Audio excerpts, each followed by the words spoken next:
വിളിച്ചതിന്റെ കാരണം ഈ mummy century എടുത്ത് ഈ ടിനി ടോം പറഞ്ഞിരിക്കുന്നത് ഇത് ഞാൻ പറഞ്ഞതല്ല, ഇത് മണിയമ്പിള്ള രാജു എനിക്ക് പറഞ്ഞു തന്നത്. ആ വോയിസ് എനിക്ക് കിട്ടിയിട്ടുണ്ട് അത് പറഞ്ഞത്. എന്താ അപ്പൊ അതിനെപ്പറ്റി എന്തെങ്കിലും പറയാനുണ്ടോ രാജു?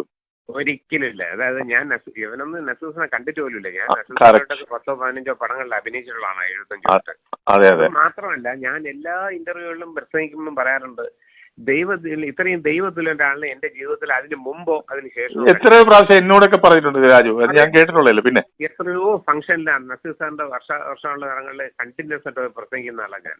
ഈ ടിനി ടോം മണ്ടത്തനങ്ങൾ പറഞ്ഞ് മുമ്പ് വിവാദങ്ങളിൽ ചെന്നപ്പെട്ടിട്ടുണ്ട്. ഇത് ശരിക്കും പറഞ്ഞാൽ എനിക്ക് എന്തിനിങ്ങനെ ഇത്രയും മഹാനായ ഒരാളിനെ കുറിച്ച് ഇങ്ങനെ മോശമായിട്ട് പറയും. ഇവന് ഭ്രാന്താണെന്ന് തോന്നുന്നു കാര്യമായിട്ട്.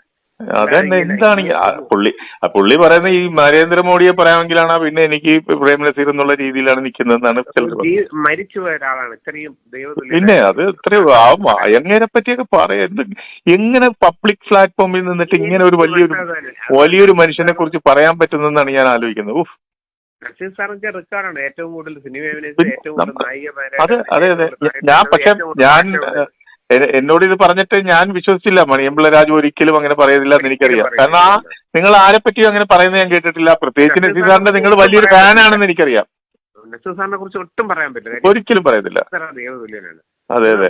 പുള്ളി പല ജനങ്ങളുടെ എതിർപ്പ് വാങ്ങിയത് ഇത്രയും അങ്ങനെ ഇഷ്ടപ്പെടുന്ന ആരാധിക്കുന്ന ഒരു ജനമുണ്ട് ഇവിടെ. അവരെല്ലാം തിരികെ കല്ലെറിയും. പറയാതിരിക്കാൻ പറ്റില്ല. അതെ അതെ പിൻവലിച്ച് മാപ്പ് പറയാൻ പറയണം. നസീർ സാറിന് അങ്ങനെയല്ല. ഉറപ്പായിട്ട് അയാൾ മാപ്പ് പറയേണ്ടതാണ് പൊതുസമൂഹത്തോട്. പിന്നെ എന്റെ അടുത്ത് വിളിച്ച് പറഞ്ഞപ്പോ ഫൗണ്ടേഷൻകാര് വിളിച്ചിരുന്നു, അവർ കേസ് കൊടുക്കുന്നുണ്ട്. പിന്നെ വേറെ എവിടെ നിന്നോ കോഴിക്കോട് എവിടെ നിന്നൊക്കെ കേസ് വരുന്നുണ്ട്. പക്ഷെ അതുകൊണ്ട് രാജുവിന്റെ തലയിൽ വെക്കാനുള്ള ശ്രമമാണെന്നാണ് എനിക്ക് തോന്നുന്നത് കേട്ടോ. അതെല്ലാവർക്കും അറിയാം. അതെ, ഞാൻ വിശ്വസിക്കില്ല. പക്ഷെ അത് രാജു എത്രയോ റൈറ്റപ്പ് അതെ. അതുമല്ല അങ്ങനെ ഒരു സംഭവം ഇല്ലല്ലോ. ഉണ്ടെന്ന് പറഞ്ഞാൽ നമുക്കറിയാം ഇങ്ങനെ പറഞ്ഞെന്ന് പറയാം. ഇത് അങ്ങനെ ഇല്ലാത്ത ഒരു കാര്യം ഒരിക്കലും നസീർ സാറിനെ പോലെ ഒരാളെ പറ്റി പറയൂ ആരെങ്കിലും, അല്ലേ? ഇവന് അഹങ്കാരം തലക്ക് കയറിയതാണ്. എന്ത് ചെയ്യാനാ പറഞ്ഞിട്ട്. 2 പടം വന്ന ഉടനെ ഒരു പരിസരം പറഞ്ഞ് പണ്ട് നടന്ന രീതിയിലൊക്കെ മറക്കുന്ന ആൾക്കാരെ.